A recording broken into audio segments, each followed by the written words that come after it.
Welcome back to my YouTube channel. Yeah, let's talk mental health. Oh, I'm very sorry. I really do apologize to everybody who was waiting on my video and I didn't come through. I'm so sorry for disappointing in that way. And thank you all for staying with me all through the break. Thank you all for checking up on me to make sure I was fine and my content was going right and I was actually achieving what I was set out to achieve. Thank you very much. I really do appreciate. So, I remember a while back I was talking to a friend, and my friend was like, she feels somehow. I was like, how do you feel? And she was like, she feels she has panic disorder. I'm like, okay. And then I was really interested to know what's up. So it was going to be something quite serious or an emergency, or we'll know the next step to take on how to help her. So she gave me symptoms she was having, and I was like, okay. And to be honest, we all have one time in our life that we all experience anxiety. Now, you should understand that literally the meaning of anxiety is just like feeling of uneasiness, worry, or fear. And why humans we tend to get scared of one or two things because if things don't go your way, you'll be worried. For youths and young people who are in school, like the exam didn't go the way you planned a lot of people have planned their life till they're married and all that, and like things didn't go the way you planned it and all. It's not the end of the world. All we need to know is that there's time and seasons for everything. Even if things don't go the way you want it at this moment, doesn't mean this is the end.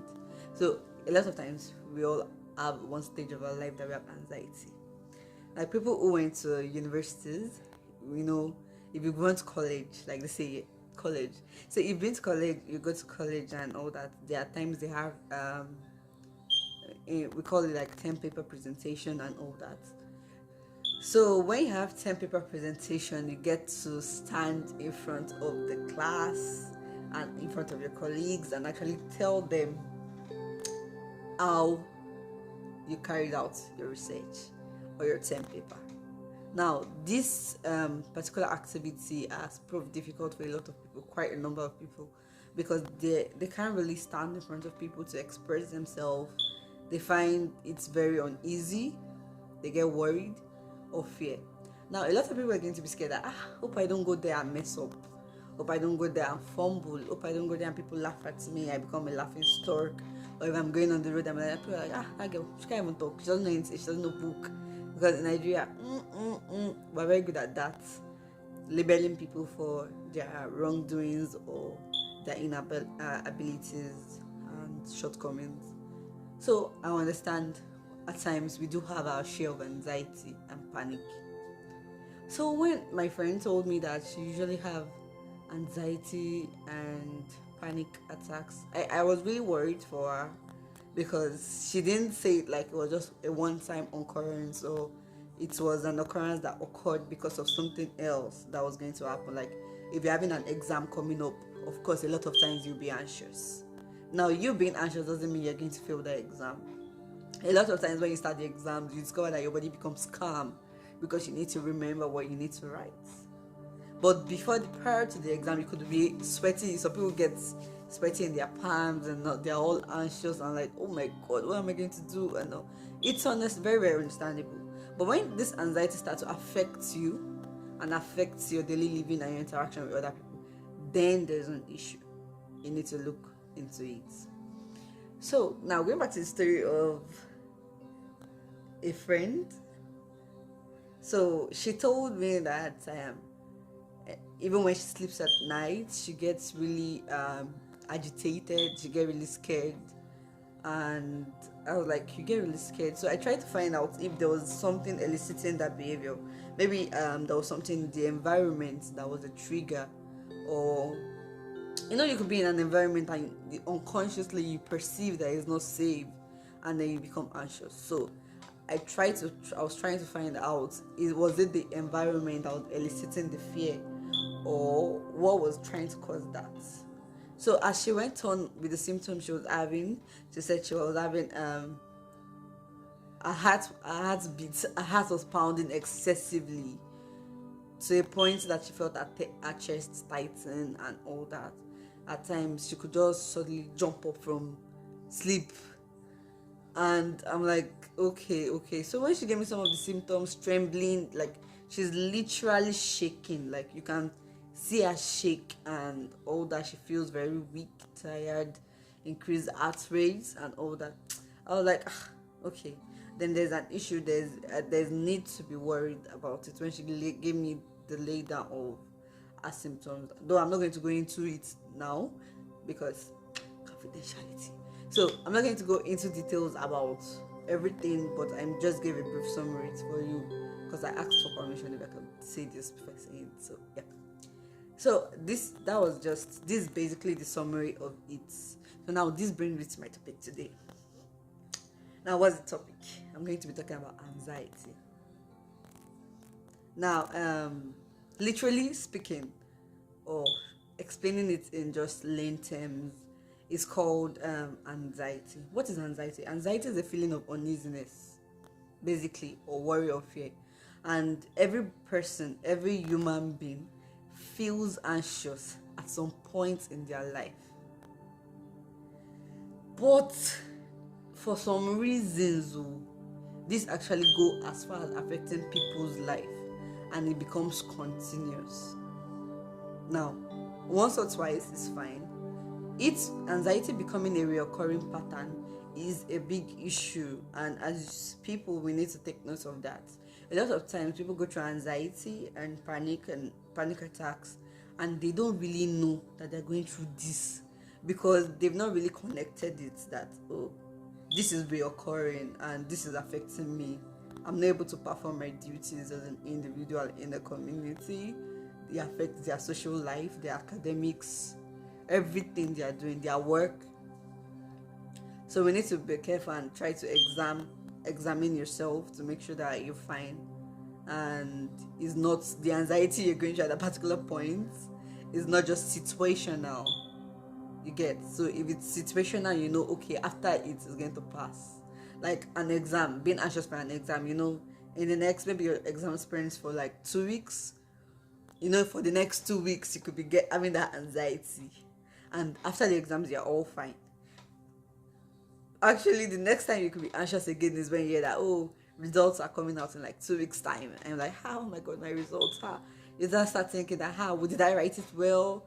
But during the period of the break where no exams, no result, or you've seen the results, you discover that a lot of times we don't really get anxious, except there's a tax ahead of us. Now, being anxious could have its positive and its negative. Now, if you see an individual who is anxious for an exam in a social setting, in an exam setting, and you're anxious that, oh my god, I feel like I'm not well prepared, I might fail this exam. What does that anxiety do to you? The anxiety makes you to go back and prepare more for the exams. So it has this positive part. And sometimes anxiety makes you plan ahead. It makes you look into things which you feel were not really necessary and all that. So it's very good for us to understand the meaning of anxiety, the feeling of worry, nervousness, uneasy. This is basically, anxiety is basically scared or being nervous for an eventual outcome, because you don't know what's going to happen. It's an uncertain outcome. You don't know if it's going to turn out good. You don't know if it's going to turn out bad. You don't know if they're going to shout at you. You don't know if you're going to get scolded. You don't know if you're going to get praised. It's practically being in a state where you can't say, being in an uncertain state. That is why people do have anxiety. Now, psychologically, they say anxiety is a nervous disorder characterized by a state of excessive uneasiness and apprehension, typically with compulsive behavior or panic attack. So you can see that it's also categorized by panic attack. And with the symptoms she gave me, she had symptoms and she was exhibiting the symptoms of anxiety disorder and panic attacks. Now, okay, so I'm going to give you a few symptoms for us to know when you have panic attack. There are some basic symptoms that are common to everybody for you to know that you have panic attacks. Now, don't forget that anxiety is intense. It's very intense. A lot of people go through it at an extreme rate. Some people will just have this mild anxiety and all that. Some people's own is very excessive. So we need to understand ourselves and how to help each other. Now, not just helping yourself, like I said, my channel is not just for me to enlighten you to help yourself, but to enlighten you to help people around you, because we're here to impact others. So if you can help yourself, fine, that's beautiful. But helping others is the ultimate goal. Being able to sense when people need extra help. That is why we are all here, to help each other. So now I'm going to talk about some symptoms of anxiety, and just going to talk about some basic symptoms for now. So some basic symptoms that we can all relate to when we talk about, because I'm not going to talk about the extremely scientific and all that, so I'm going to just talk about basic ones that we can easily pick as individual. Like if you just feel yourself like okay, this 2 3 4 5 6, okay, I'm definitely having anxiety at this point, and how to calm yourself down and all that. So now the first feeling or symptom we're going to have is feeling of nervousness, restless or tense. If you are feeling them, yep, you might be going through a place of anxiety.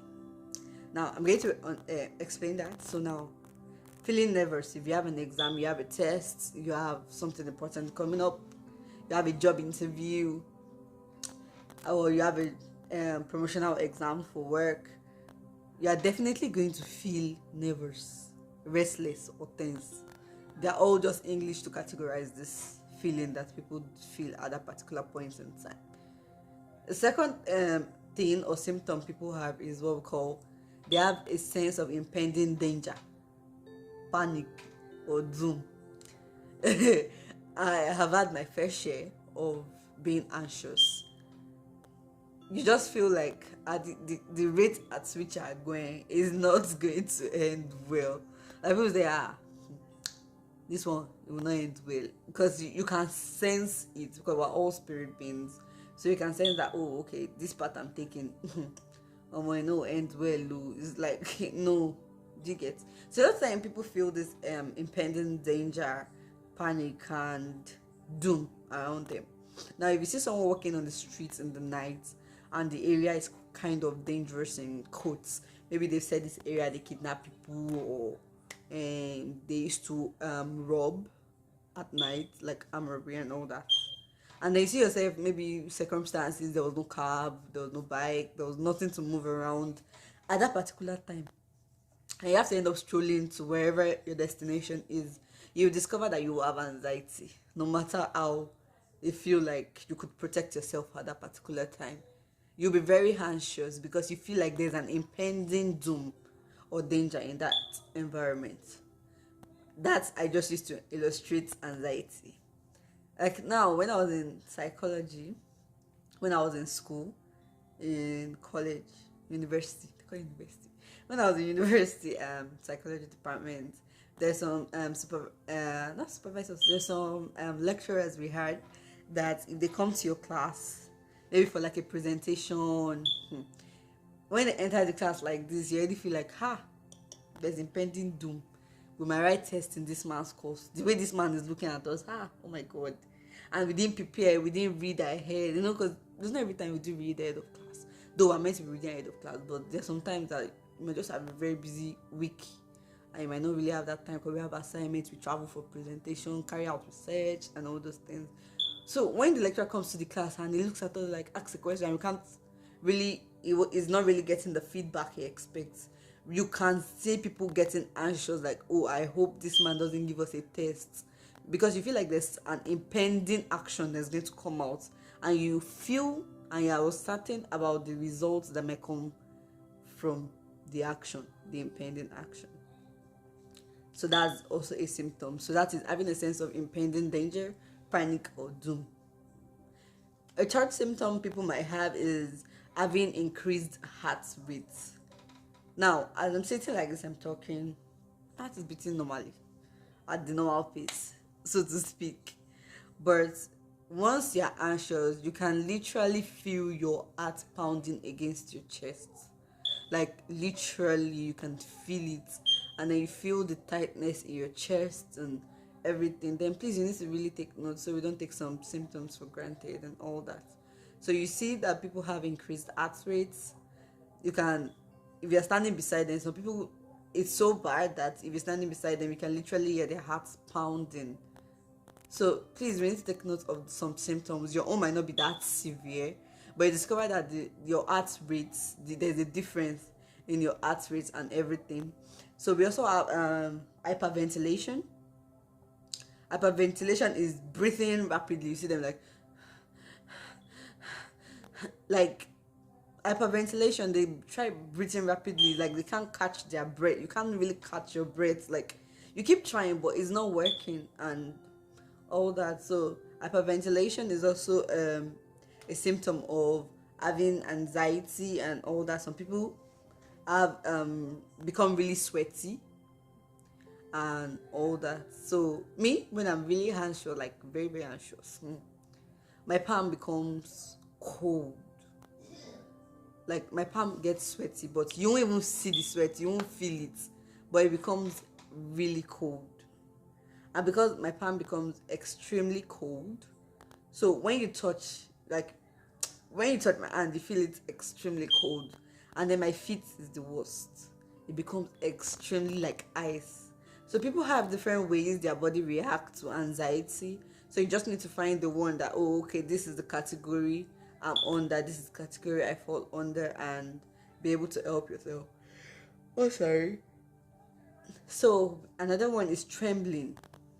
Some people shake, like their body just, they get really scared.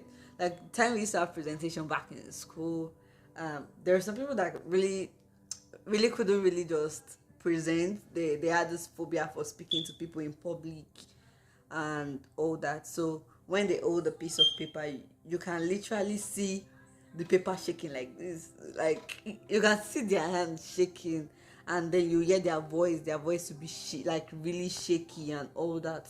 So it's also a symptom.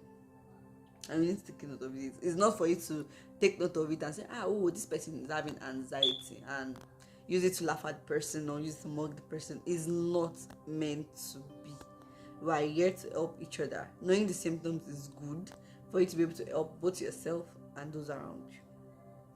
Then another thing that could be a symptom of anxiety is having trouble concentrating or thinking about anything other than that present worry.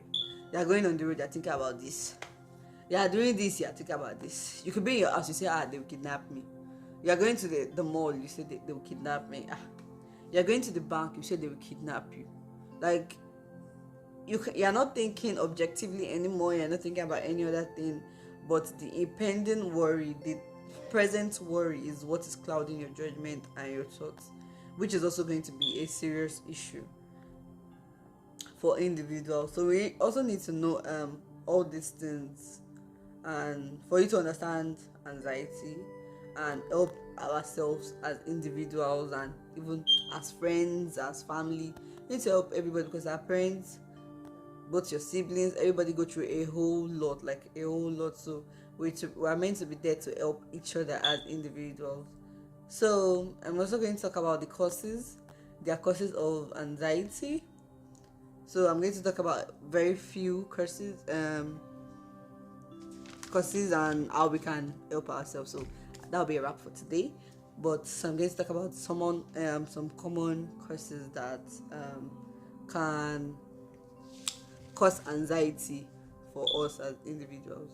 So the first thing is that we need to know that anxiety for a person can be caused when they have a stressful, something beyond normal, a stressful event or a stressful function. In a situation where a person has to give public speaking, and the person is not someone that likes to talk, or someone extremely introverted that don't like to talk in public, that is shy of people, maybe you need to take a driving test. That driving test, oh my god.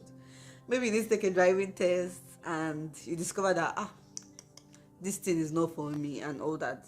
So we need to understand that there are ways people can, or common causes of anxiety disorder. So we have public speaking, taking tests, taking exams, maybe taking driving tests, maybe meeting people for the first time. So people have a kind of antisocial, so to speak. So they have difficulty meeting new people and all that. And some people also, maybe you have a physical condition that you have some conditions like issues with your system that makes you get anxious easily, that triggers anxiety in your body. Some people have mental conditions that could affect you. Some people's anxiety are caused from drugs, medications they take. Now you should know that if your own anxiety is caused by medications, you need to check those medications, check them to make sure that, oh, okay, these are the side effects, this is not the side effects. Is your heart extreme, like you take a drug and discover that your heart is always pounding very fast, you're always scared, you don't know what's going on, and all that is affecting your day-to-day living? You need to calm down, don't panic, because that's what we're talking about today. Do not panic, take your time to check it that, oh, okay, this anxiety is caused by medication. Oh, this anxiety is caused by, oh, my physical health condition, is caused by a mental condition, or maybe a stressful event, or maybe a upcoming event that you're uncertain about the outcome of it. You need to understand what is actually causing the anxiety.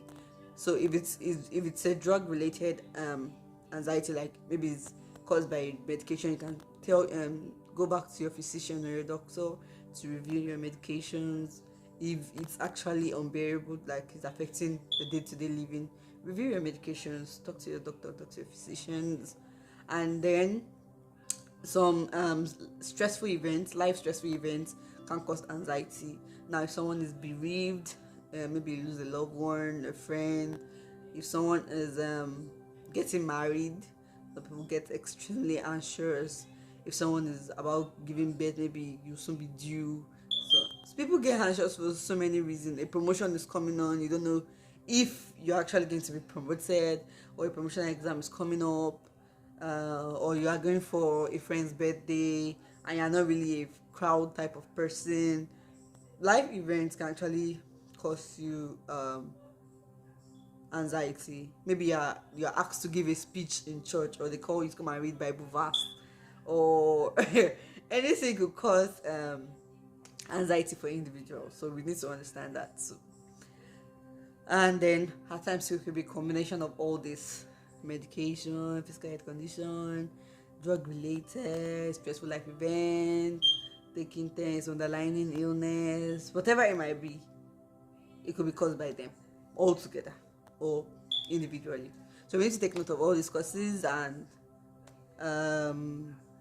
help ourselves better. And there are best ways as individuals to manage, like self-treatment, to help yourself before seeking medical attention, because a lot of times you need to help yourself before you seek out medical condition. Because a lot of times before people reach out for medical, I don't know why people don't like to seek medical. I really don't know why people don't like to seek medical help, and it is very important.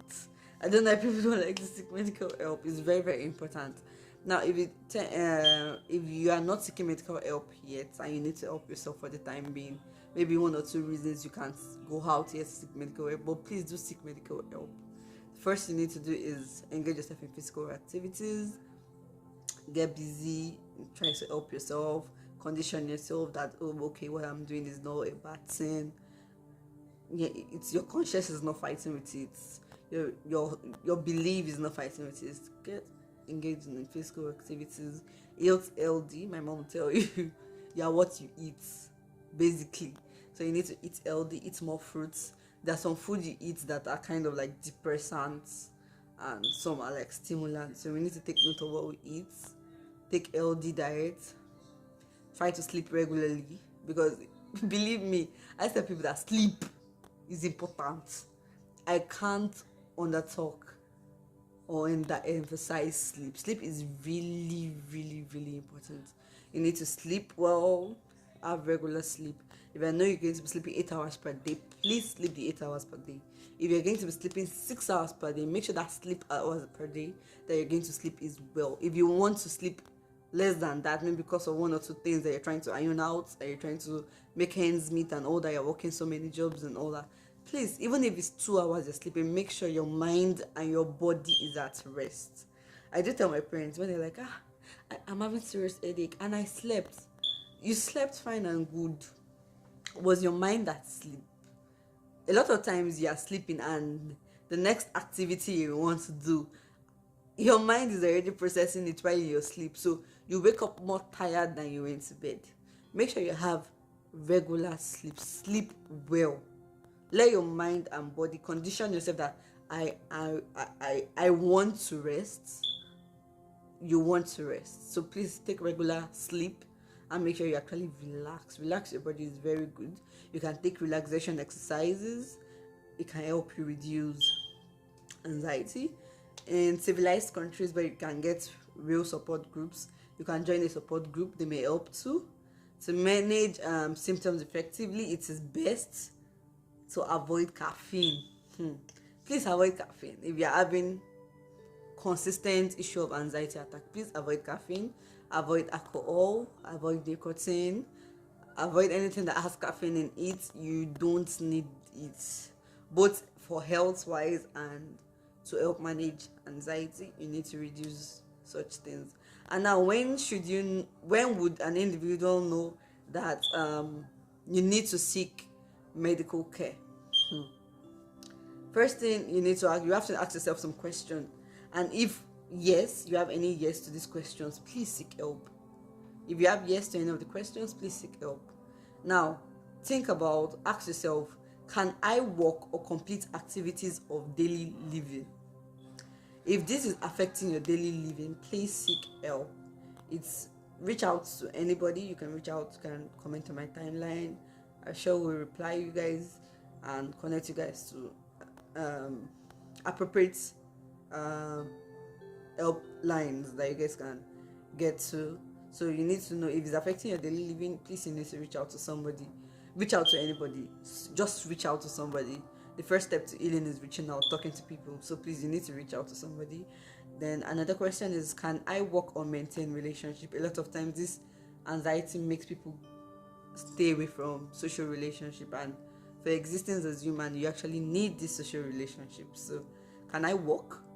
Is it affecting my work? Is it affecting me in work? Can I carry out my activities which have been laid down by your bosses and everything? That can you actually carry out your day-to-day functions without any issue?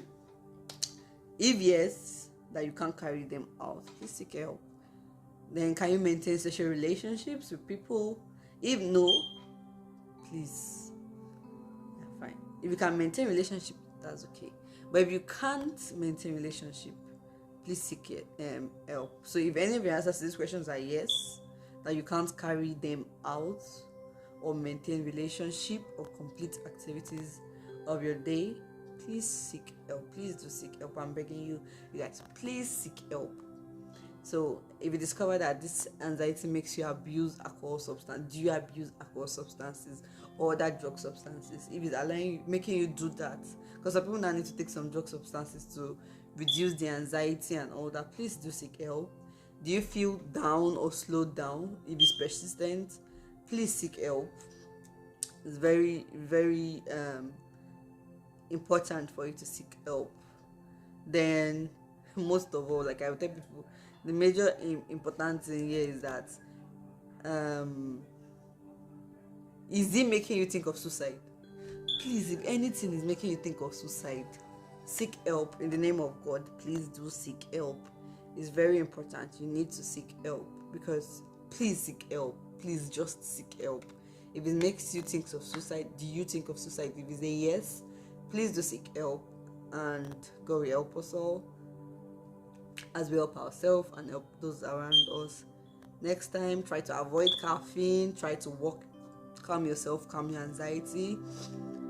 Write it out if you can write it out. Some people do love to write. If writing do help you, please write it out. Walk it off. Find a mantra. You can get sayings and quotes and proverbs from the Bible.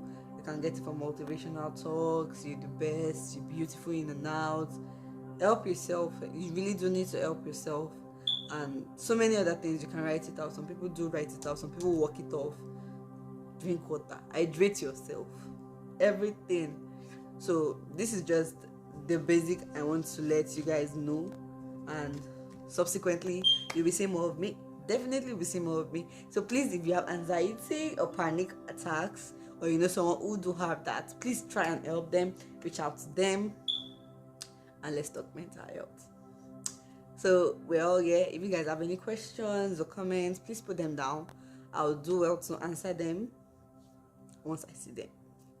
Now, please don't forget to like and subscribe to my YouTube channel. Please like and subscribe. Share it to your friends. Share it to everybody. Do like and subscribe.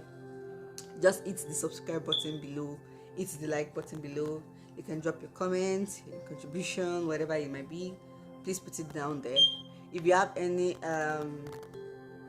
place or hospital that you feel people who have anxiety disorders could go to around you, you can just write where you are. Maybe you're in Abuja, maybe in Kubwa, and you know an hospital around there that people with psychological like anxiety and all those things could go to.